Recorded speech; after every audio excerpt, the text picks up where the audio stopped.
Monday morning, and I'm here for our next Luke devotional. We're in Luke chapter 9 today. Just watching to see who is coming on. Someone is watching. 2 are watching. Good morning, everyone. We're going to check out Luke chapter 9, verses 51 to 56 today. It's a bit of a short one, but it's a hard one for a Monday morning. Hi Karen, good to see you. Hi Neil. This is fun. Okay, I'll make a start. Like I said, it's not very long, so if you're not with me now, you might miss it.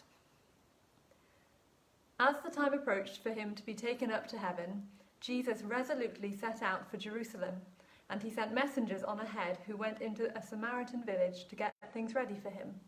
But the people there did not welcome him because he was heading for Jerusalem. When the disciples, James and John, saw this, they asked, "Lord, do you want us to call fire down from heaven to destroy them?" But Jesus turned and rebuked them. Then he and his disciples went to another village. So this kind of marks the beginning of Jesus' journey into Jerusalem. Luke actually spends a lot of time talking about Jesus travelling to Jerusalem, probably more time than any of the other gospel writers do. And I found a helpful map. So it's in a really big book, so you might struggle to hold it, but let's see. Here is my helpful map. And now if I can hold it with one hand, you will see up here is Galilee, where Jesus started his ministry, Sea of Galilee, lots of nice hills, it's very nice. And then as we come down, all these hills here, this is Samaria, and then below Samaria, where I can't quite point because my arm isn't long enough, you'll see Judea, where Jerusalem is. So Jesus and his disciples had to travel all the way from up here in Galilee, all the way down to Jerusalem, and they can't really get there without going through Samaria. But the relationship between Samaritans and Jews was really bad. I'm sure you know that. We hear about it in lots of different stories about how the Samaritans and the Jews, they weren't friends. Jesus talks to the Samaritan woman at the well. Jesus heals the Samaritan. Jesus talks about the Samaritan man who was a neighbour, all of that stuff, because Jews and Samaritans didn't get on. In fact, to travel from Galilee to Jerusalem, normally, if you were a Jew, you would go around Samaria, all the way around all those hills I just showed you, which probably added 2 or 3, maybe even 4 days to your journey, but you really didn't want to go through Samaria. But Jesus is fixed on his destination. He knows where God has called him to, and God has called him to Jerusalem. And the quickest way to get to Jerusalem is through Samaria. So he's like, right guys, this is the way we're going. We are going through Samaria because I'm not wasting any time getting to my mission. I'm not wasting any time getting to where God has called me to by faffing around, going around this place. We're going through it. And I don't know why he sent messengers ahead of him. I don't know whether maybe he was planning to preach there or whether he was just looking for somewhere to stay. But whatever it was the disciples went ahead as messengers for, they weren't well received, and the people in that village rejected him. It's a bit of a setback, and there's 2 different responses in the passage to this setback.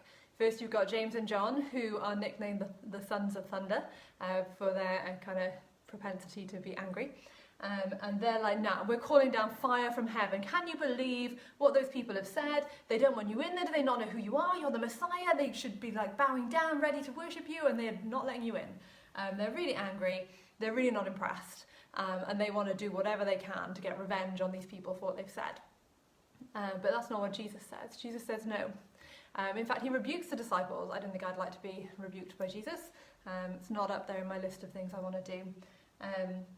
Because Jesus knows that if he waits and if he worries about this setback, then that will slow him down too. And he knows where he's called to. So my challenge to you today, there's 2 challenges. First is, when you hit a setback, are you James and John or are you Jesus? Are you going to get stuck by that setback? Are you going to focus on it? Are you going to want to bring fire down from heaven on it? Are you going to, mull it over like a cow, chewing things over? Or are you going to be like Jesus and you're going to go, right, setback, leave that aside, keep going, keep going. And then my second challenge, which follows on, I guess, is that we need to be like Jesus was with his mission. He knew where God had called him to. He knew where he was going. And he didn't want to faff around going around Samaria. He didn't want to worry about that setback because he knew what he was called to. He knew where he was going, and he kept his eyes on the goal. He kept his eyes on where God was calling him. And that's our challenge too. We're in a time with lots of setbacks. You know, who thought this would be where we'd be in June 2020? Nobody. It's a big setback. But we can't stay here. We can't focus on that setback. We've got to keep our eyes focused on where God is calling us to. And we've got to keep going. We've got to keep going. Okay. Well, thanks for joining me. I will see you again on Thursday. But tune in tomorrow for John and what he has to say.